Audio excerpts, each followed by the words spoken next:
So it is full time in the Chelsea versus Bayern Munich game, pre-season games. That's our second pre-season that's been televised, done. Not as good as the first, we've got to be honest here, but the second half performance was promising.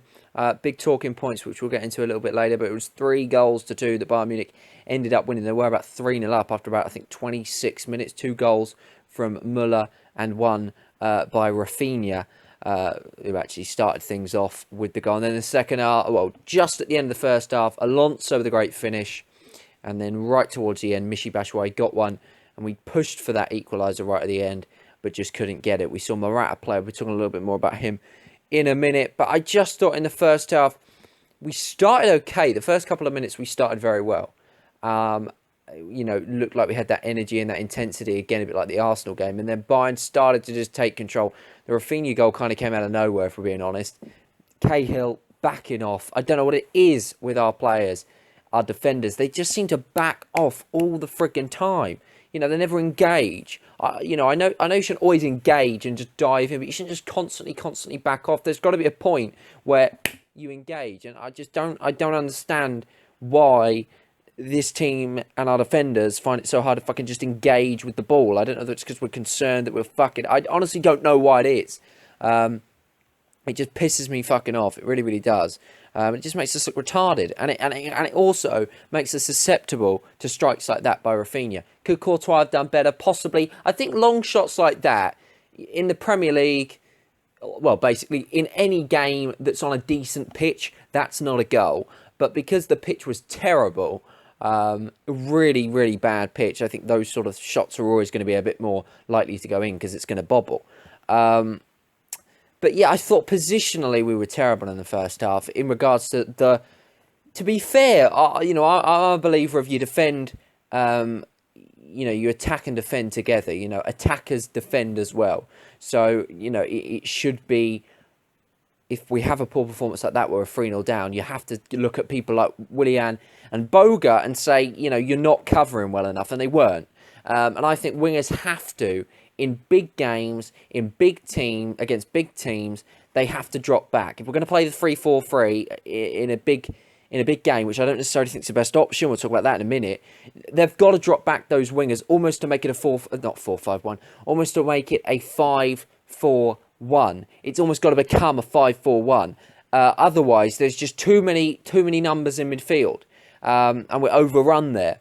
The problem was Boga and Willian both weren't tracking back enough. They were both losing it, meaning we were getting countered on. And you would think to yourself, right, okay, that's not great, but, you still got Moses and Alonso there, but they were fucking bombing up the field as well, as if we were playing fucking, I don't know, strawberries, as Hazard would say, in the fucking League Cup. They were bombing forward past halfway, and as soon as we lost the ball, we were down to that 3 at the back. We had Cahill, Christensen back at it. It was really, really, really poor. Christensen, I don't think was that bad today. I don't think he's to put him in middle centre back. I think was a mistake. He should be left centre back, in my opinion. The back three. Cahill was awful in the first half. Positionally terrible. Alonso positionally was horrific. Constantly up the field. They nearly were 3-0 up at one point. 2-0. They had a massive chance. I think it's James Rodriguez who had a chance. Alonso was nowhere to be seen. It was just horrific. I think it was a second goal, the second Miller goal. It might have been the third goal. Again, Christensen and Cahill backing off. Miller just thought, well, fuck it, I'm going to shoot, and curled it round Courtois. So Azpilicueta made a mistake for one of the goals as well, and that's very, very rare for him. It was just a poor performance. And, I was sitting there thinking to myself, we're missing something, and we're missing that David Luiz. I think people don't seem to give him enough credit for just how much organisation he does, organisationally, how important he is to the team, how he can, I know sometimes he's notorious for making mistakes, but not necessarily as much last season, but he just gives that something extra to the team. It makes it such a better shape. And it was clear in the second half, Conte had said to Moses and Alonso, you need to friggin' stay, in a reasonable position. Don't fucking bomb forward, for fuck's sake. And the problem we had is it wasn't like one was bombing forward and one was staying back. See, that's okay, because you can always then switch back into a full-back. Say Moses bombs forward, you can switch as in Azpilicueta then becomes the right back, Christensen becomes the the centre back. Cahill's another centre back, and then you've got Alonso drops in and almost becomes like a left back. See, that's not a problem. And I'm not saying we switch to a 4, but you know what I mean. In play, you kind of, while they're counter attacking, switch into that 4, tuck in. But it weren't happening. It wasn't happening because both were bombing forward. Second half is exactly what we saw, and we saw them not bombing forward as much. Willian was giving the ball away miles too much for me. Boga was giving the ball. Well, Boga wasn't really giving the ball away, but Boga seems to me I like Boga, but the problem with him is he's very direct, but he is missing the passing, the shooting, the crossing. He's missing that decision making. He's also missing defensively. And Hazard, it has, you know, limitations defensively. But what Hazard does do is usually, dare I say it, I know there has been occasions, I've got a fucking image and video going on in my mind now when Hazard did exactly what Boga did today. Alonso went and committed and engaged. I can't remember who it was, but he engaged with the Bayern Munich player, and Boga was standing right behind him. And you just thought to yourself, Alonso's going to engage here. The Bayern Munich player is going to play it to his teammate, who is then going to play it back to him because he's going to run because Alonso's facing the wrong way. And obviously that guy's going to have, it's going to be so much easier for him. If you see what I'm saying, Alonso's facing the wrong way. So the player, let's just say it was James Rodriguez, it probably wasn't, is able just to going to run past Alonso because Alonso's got to turn and then run. So there's no chance. What Boga should have seen is fuck the pass that he's going to make there. He's going to make that anyway. He's miles too.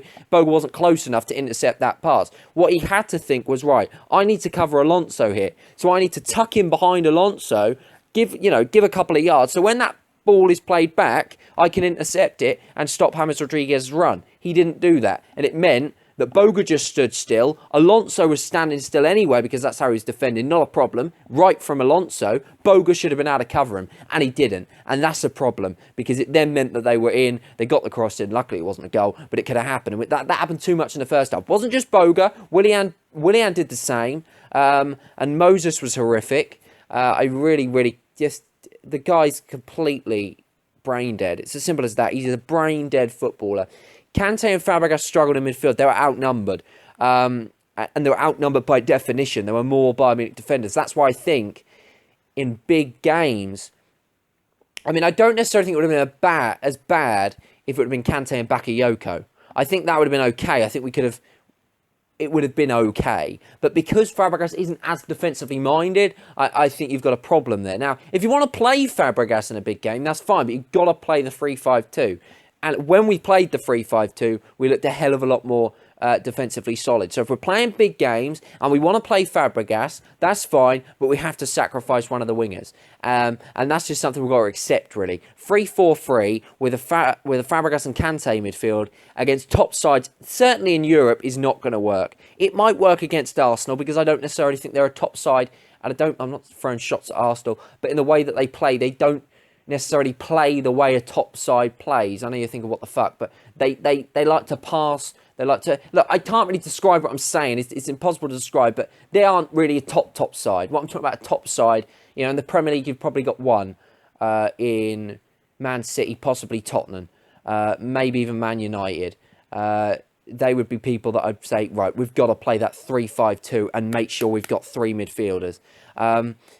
In Europe, you got the Bayern Munich, you got the Real Madrid, the Barcelonas, the PSGs, the Atletico Madrids. You know, I could go on. They are when you need to play this 3-5-2. Look, as I say, 3-4-3 is not going to work. It might work with Bakayoko Kante, but I'd still be apprehensive with it. And as I say, it doesn't mean you've got to sacrifice Fabregas. You don't have to. You just simply have to play the 3-5-2. When Morata came on, I thought he was fantastic. His link-up play, his first touch, his intelligence, you could see it straight away. I've criticised the guy. I haven't watched him play all that much. And I've criticised him a lot of the things because I jumped on the bandwagon with criticising him.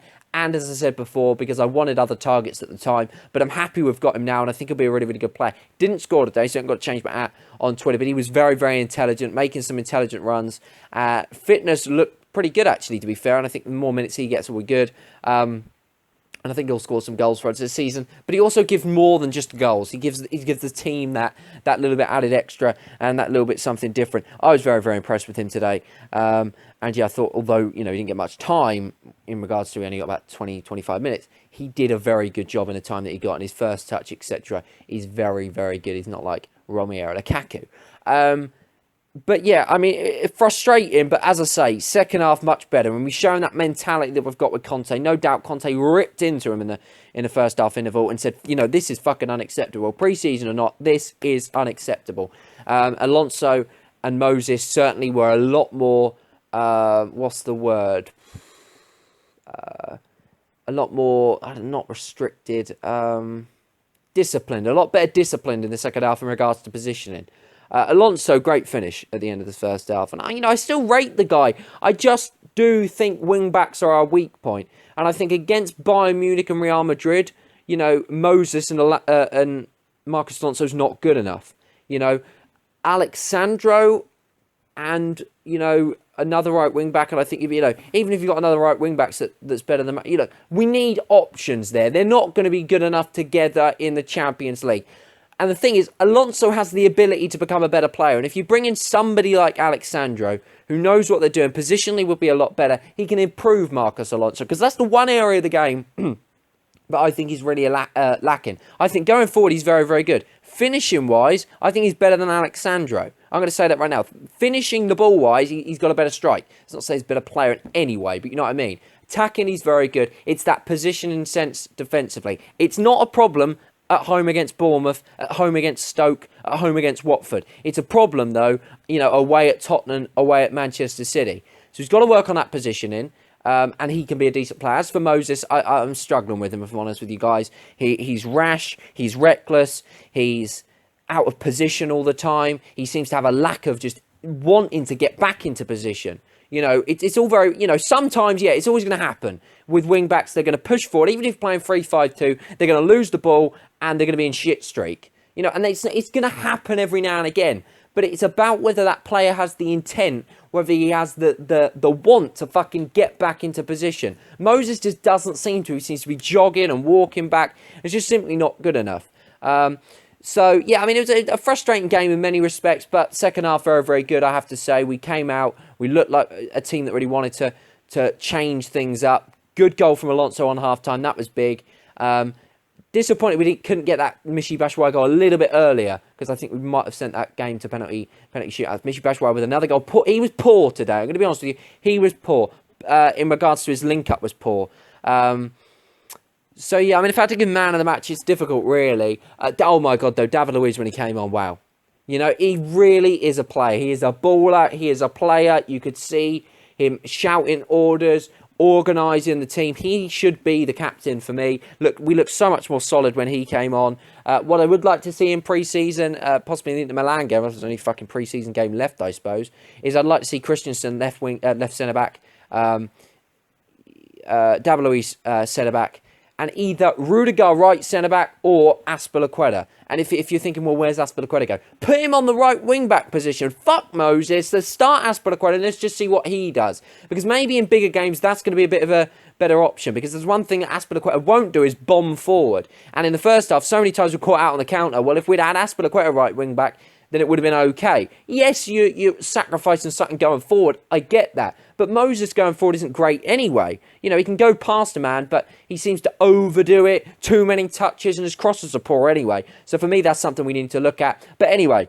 back to what I was saying. David Luiz was fantastic when he came on. We've got to look at him possibly in the midfield as well this season, as another option there.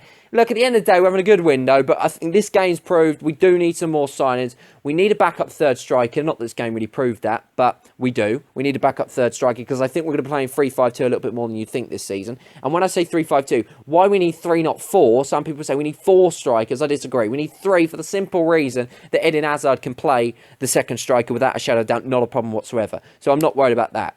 So we only need another, I don't know, Llorente. That's who I want anyway. I know people go, Llorente's shit. But anyway, I like Llorente. I think he'd be a good third choice striker. And I'm not saying don't give. He's not going to sacrifice Michy Batshuayi time. Michy Batshuayi gets games this season. Don't worry about that. We can't go into 3, 4, 5 competitions with fucking Michy Batshuayi and Morata as our only 2 strikers if we're going to play 3-5-2. It isn't going to work.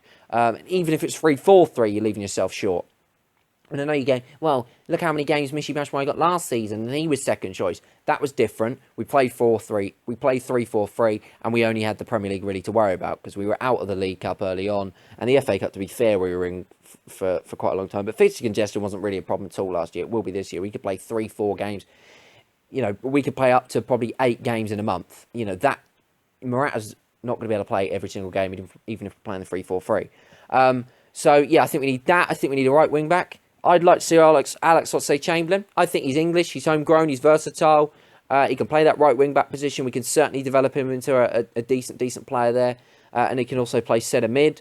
Sergio Roberto's been thrown about. I wouldn't mind that, but he's not somebody I'd want. And Alexandro, really. I want a left back, and if not him, then Ryan Bertrand. We've got to bring in competition there. We really, really have. Leave your stand at the comments below on this game if you did watch it, and just your thoughts in general. Don't get carried away. Don't go into meltdown about the first half, etc. It shows our weaknesses, and I'd rather we saw our weaknesses in games like this rather than away at Arsenal like what happened last season. Although that was really important, And look how important it is. When stuff goes wrong in the past with Conte, think about when stuff's gone wrong. That Arsenal game, he changed it and look what happened. This is a manager who will, when something goes wrong, will rectify it. Even in the Manchester United Crystal Palace, when we had that little bad run at the end of the season, rectify it, we went on a great run towards the end of the season. That is what he does. This is what Conte did. He needed to see where the weak points were. The board needed to see, look, these wing-backs need competition. They're simply not good enough. We need more depth. We need more options. And I think that's what we've done. 3-2. Good again to come back in the second half. Shows a good mentality. And, if we get Bayern Munich in the Champions League at any point this season, they will have in the back of their mind, even if they go 1-2-0 up, and I know it's pre-season, but they have in the back of their mind, this team we know can come back. We've got to be careful here. And Bayern Munich should know. We beat them in the Champions League final. Didier Drogba, that's all I need to say. Thanks for watching. I'll be back for a pre-season review of the Inter Milan game. And then it's on to the Community Shield against Arsenal. And then guess what? It's Burnley in the Prem. The Premier League is fast approaching. I'll see you next time. Goodbye.